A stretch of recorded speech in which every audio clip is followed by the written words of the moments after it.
Hey y'all, this is your girl Scarlett, and I am starting a 30-day series called 30 Days of Voice, where I will be discussing topics that God has shared with me and ideas and things of that nature, and just to have a quick conversation about these specific words and what they mean to me. So, day one is grace. If you know me, then you know that 2021 is a year of grace for me. Grace means courteous goodwill.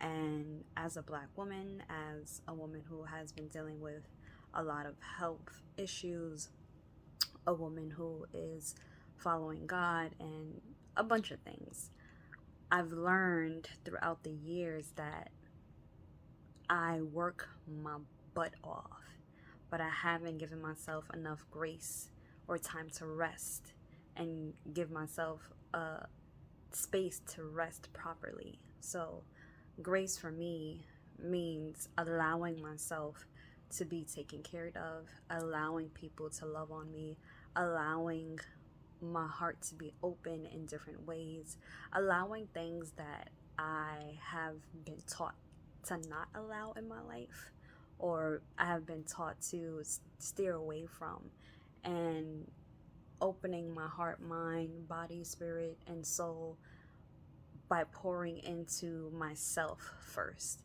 especially as a woman, as a natural nurturer.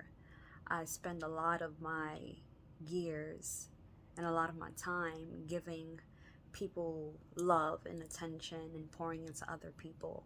And in this season, I'm not supposed to do that anymore.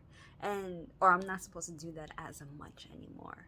This is the season where I know that I'm supposed to be pouring into myself in different ways.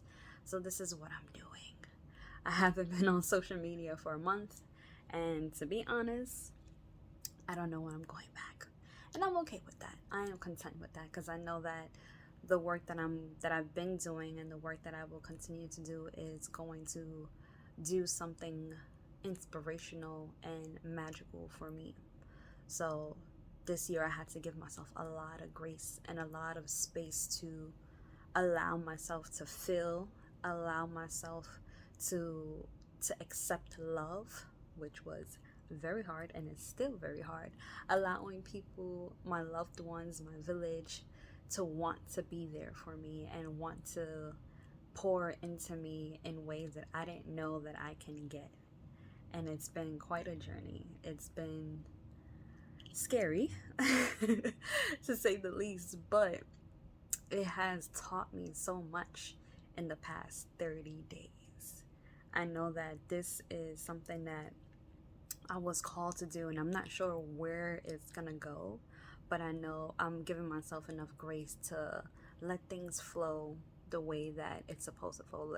Let it flow the way it's supposed to flow. Let it flow the way that God has intended it to flow. This is out of my control. My life right now, I have little to no control over, especially due to my health, which I'll get into some other time. Um, but it's been exactly what I needed. I, I've chosen not to work on some of my brands uh, in July and most likely in August too, because I've spent so much time working and overworking and beating myself to the ground to the point where it manifested physically for me through my health. And now I'm giving myself grace to not do or not overwork myself in ways that is detrimental to me. So, the word of 2021 is grace. This has been an amazing word, even when I share it to other people, because I think that we tend to beat ourselves up when things don't go our way, or when things change, when God moves in ways that we weren't expecting, um, or even just allowing ourselves to rest. You have to give yourself grace during that time. You have to learn how to let life do what it's supposed to do, take its course. that we can't control every single thing that we do. We can't control the outside world. We can't control life in general. It's gonna move the way that it's supposed to move. It's gonna move the way that God has intended it to move. So don't be hard on yourself. Be kind to yourself. Show yourself some extra love. Take yourself out. Do things that will make you happy. So this is day one, and we'll do this again tomorrow. Later, guys.